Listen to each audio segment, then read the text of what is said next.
영혼함에 춤을 섞고 장단을 호흡으로 받고 누구도 만들지 못한 춤을 그려낸다.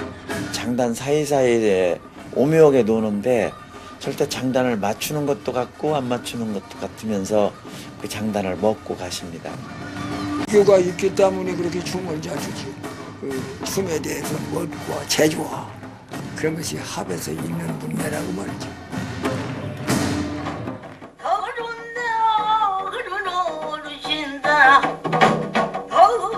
남들은 한 가지도 힘들다는데 춤의 달인인 그녀는 악기와 소리에도 도를 터득한다. 5, 60년대 숱한 문화예술인들이 이 예술제를 통해 배출됐지만 서울 중심의 문화풍토에서 전통의 향연은 점차 빛을 잃어갔다.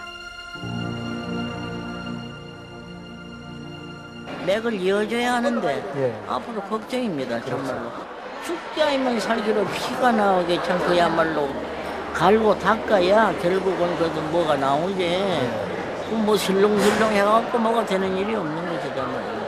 예술이라는 것도 그 참 자꾸 이제 나이가 들면 더 참 의미가 깊으지.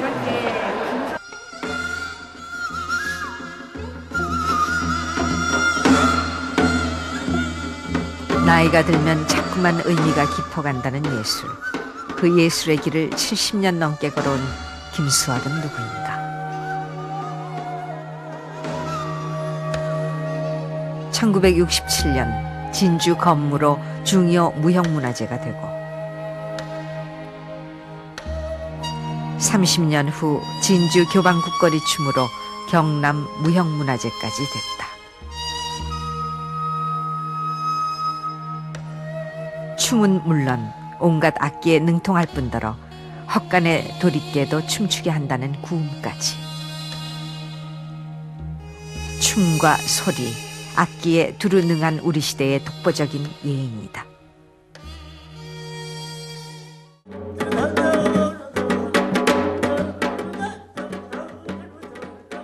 김수학은 전에 없이 빠른 장단을 선보인다.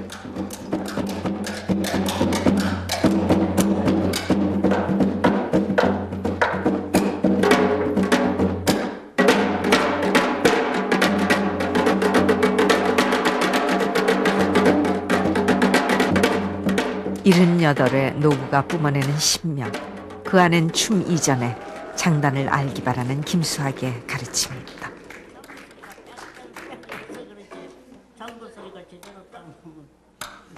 그런데 이 자질머리 속옷 아직은 성격을 한데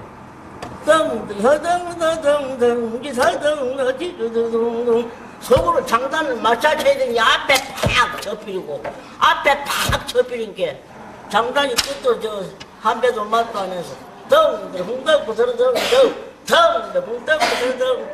맞춰서 쳐야 되겠는데 앞에 팍팍 접히는 게 쉬웠냐고. 저를 벗으려고. 단원들은 오늘 살아있는 전통과 마주했다. 김수학을 예술의 길로 이끈이는 아버지 김종옥이었다. 악기에 능했던 김종옥은 가객과 율객들을 불러 늘 판을 벌렸다. 수학이 5살 때 양금을 안겼더니 한 박자도 안 빠지고 따라간 일이 있었다. 딸의 자질을 알아본 아버지는 그때부터 악기 공부를 시켰다.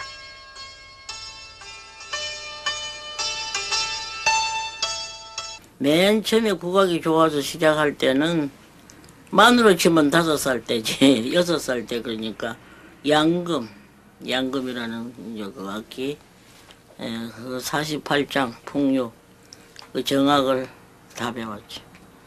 빨리 배운다고 아주 어릴 때는 재주가 참 있다고 그냥 천재하고 선생님들이 다 좋아하시고 애를 안 먹이고 빨리빨리 배우니까.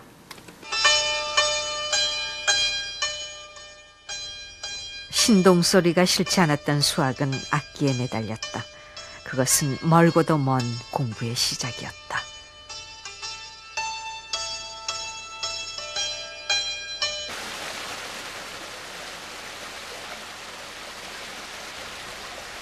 수학이 본격적인 소리 공부에 나선 것은 9살 때부터.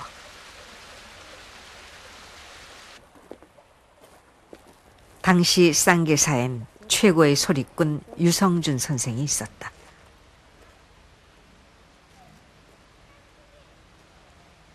수학은 그 문화에 들어가 소리를 배웠다. 호랑이보다 무서웠던 스승 유성준 선생의 문화엔 임방울과 신숙, 김수학 등이 있었다. 성미가 급했던 스승은 제자들의 소리가 성에 차지 않으면 호된 매질을 하고 벌을 세웠다.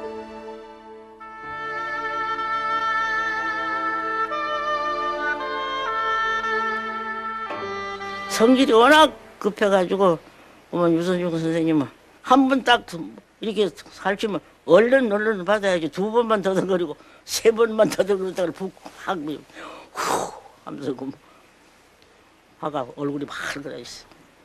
공부하기가 어려웠어 옛날에.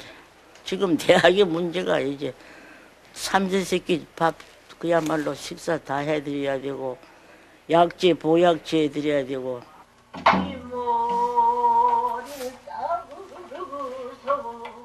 연세가 한 80이 다 되신 것으로 알고 있는데,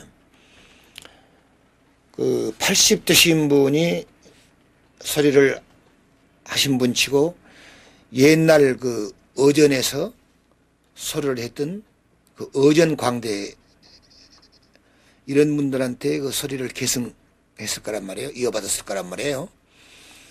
그렇다면 지금으로 말하면 소리로 해서도 그분이 충분히 문화재가 되고도 남으실 분이에요. 그 구음에 가장 맞는 목성을 가지고 있어요. 그 선생님이. 그런데다가 거기에 맞춰서 춤을 알다 보니까 발대죽에 맞춰서 거기 장단에 맞춰서 궁 굴려주고 끌어주고 그 소리를 갖다 갈라서 쪼개서 해주고 올릴 때는 반드시 올려주고 춤도 이렇게 호흡해서 이렇게 올라갈 때는 올려주잖아요. 그런 것을 알고 있으니까 그 몸짓을 알고 있으니까 보통 즉흥적으로 해지만 그것이 따라온다는 거예요. 참 진실로 기방 춤의 계통으로서 흘러나오는 그 춤이에요. 그러니까 춤이 멋이 있고 그 구음도 전국에서 지금 나이 많아야 그렇지 지금 그 구음 소리가 아주 구시하다는 거. 들으면 들을수록 그 실정이 안 나는 거. 어려서부터 공부를 다져온 김수학은 권번 시절 당대 최고의 스승들을 만나 재능을 키웠다.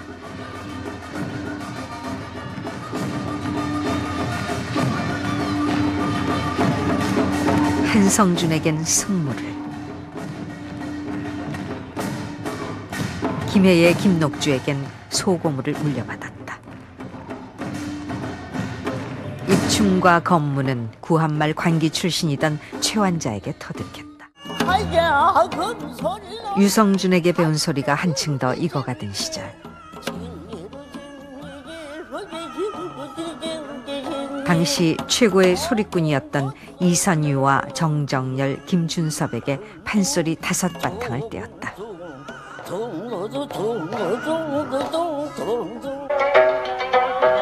악기 역시 쟁쟁한 명인들에게 사사했는데 권번 사범이었던 작은아버지 김종기에게 가야금을 배우고 가야금 산조의 명인 강태홍에게 가야금 산조를 전수받았다. 고금의 국악사에서 김수학만큼 완벽한 스승을 모신 이는 없었다. 창 배우는 데 따로 있고 무용 배우는 데 따로 있고 기악 배우는 데 따로 있고 글 배우는 데도 따로 있고 이렇게 해서 다 배웠죠. 시간이 나서. 그때도 내가 제주에 있다고 우리 순녀야 이방으로 가도 뭐 내가 인기대의 순녀 뭐 천재적인 소질을 가졌다고 진주가 넌 우리 순녀 아이가 했었고 선생님들이 스트레스 안 받고 바트바트 잘 배운 게 이쁘거든. 김수학의 예술이 처음 공식적으로 인정을 받은 건 의암별제에서 헌무로 꽃을 핀 진주 건무였다. 춤꾼들도 많고 노래 부르는 사람도 많고 장단치는 사람도 많습니다만은 한 사람이 악가무를 전부 집단적으로 할 수 있다는 게 그렇게 흔치를 않아요. 근데 그 김수학 선생님은 거기가 있더라. 현 시대, 참 저런 당시는 마지막에 그 명인이 아닌가. 또 마지막에 참 남겨줄 수 있는 교과서다.